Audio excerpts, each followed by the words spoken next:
एक हाथ में मशाल है शिवसेना की और हम तुतारी जो छत्रपति शिवाजी महाराज जब युद्ध को जाते थे तो अपने सैन्य को अगवा करने के लिए तुतारी फूंकते, एक चेतना उत्पन्न करने के लिए। आज शरद पवार जी छत्रपति शिवाजी महाराज की राजधानी रायगढ़ किले पर जाकर, मुझे लगता है उनका एक कार्यक्रम है, उनके जो चिन्ह है तुतारी, उनका अनावरण करने का। तो अच्छी बात है, एक अच्छा चिन्ह है, ये शुभ संकेत है कि शिवसेना को मशाल है और पवार साहब को तुतारी है। तो हम दोनों मिलकर और कांग्रेस के साथ महाराष्ट्र में सबकी तुतारी बजा देंगे।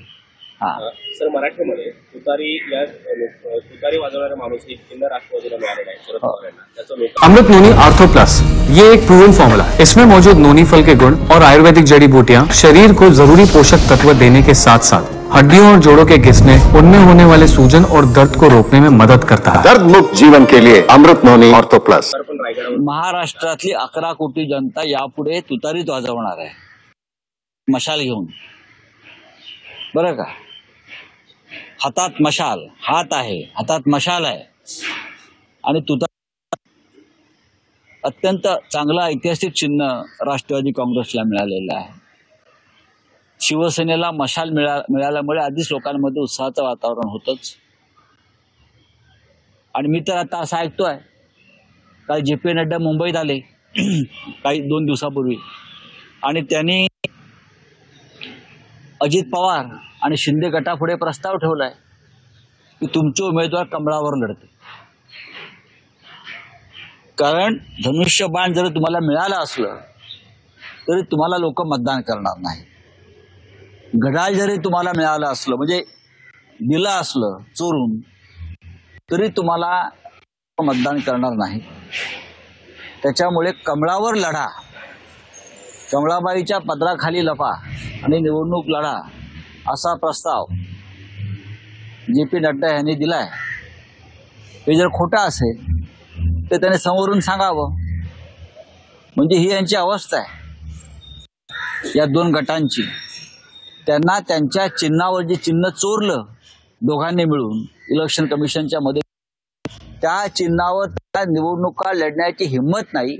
आणि भारतीय जनता पक्षाला सुद्धा हे फुटलेले 2 गट जे आहेत त्यांना त्यांच्या चिन्हावर निवडणुका लढू देण्याची धाडस नाहीये। या महाराष्ट्रात खरी शिवसेना ही माननीय बाळासाहेब ठाकरे, उद्धव ठाकरे साहेबांची मशाल चिन्ह घेऊन लढेल। माननीय शरद पवारांचा राष्ट्रवादी काँग्रेस पक्ष हा तुतारी घेऊन लढेल। काँग्रेस पक्षाचा हात आहेच, त्याच्यामुळे भविष्यातली जी लढाई आहे ही अत्यंत रोमांचक होणार आहे। लोकसभा निवडणुकीचे उमेदवार भाजपच्या हळूहळू नावं समोर येण्यास सुरुवात झाली आहे। कोकणातून नारायण राणेच लोकसभा लढवतील विनायक राऊतांच्या विरोधामध्ये, असं समजतं। दुसरीकडे दक्षिण मुंबईतून राहुल नार्वेकर यांना लोकसभेच्या मैदानामध्ये उतरवण्याची तयारी सुरू झाली आहे। तसं बैठका घेतल्या जाते। आता असे हा प्रत्येक पक्षाचा अंतर्गत विषय, जसं मगाशी म्हणालो की शिवसेनेचे 18 समन्वयक आम्ही जाहीर केले असते, पण हा कोणी कुठे लढावं ह्याच्यावरती मी या क्षणी बोलणार नाही, कारण ही नावं अधिकृत नाही। नारायण राणे यांच्याविषयी मी एवढंच माझ्याकडे माहिती आहे की ते वारंवार मीडियासमोर सांगत होते की माझ्याला लढण्याची इच्छा नाही। आता ज्यांना लढण्याचीच इच्छा नाही त्यांना जर लढवत असतील तर त्याच्यावरती मी काय मत व्यक्त करणार। पण कोकणामध्ये म्हणजे सिंधुदुर्ग, रत्नागिरी, रायगड कोणी लढलं आमच्या समोर तरी विजय हा शिवसेनेचाच होणार आहे, हे सगळ्यांना माहिती आहे। त्याच्यामुळे उमेदवार लोक टाळतायत। दुसरं आहे, आज सकाळी अजित पवारांच्या बैठकीला सुप्रिया सुळे आणि एक आमदार गेले होते राष्ट्रवादीचे, आणि ती भेट झाल्यानंतर आता चर्चा विविध रंगू लागलेली आहे। मला असं वाटत नाही त्याच्यामध्ये काय फार गंभीर गोष्ट आहे। पुण्याचे पालकमंत्री आहेत ते सद्गृह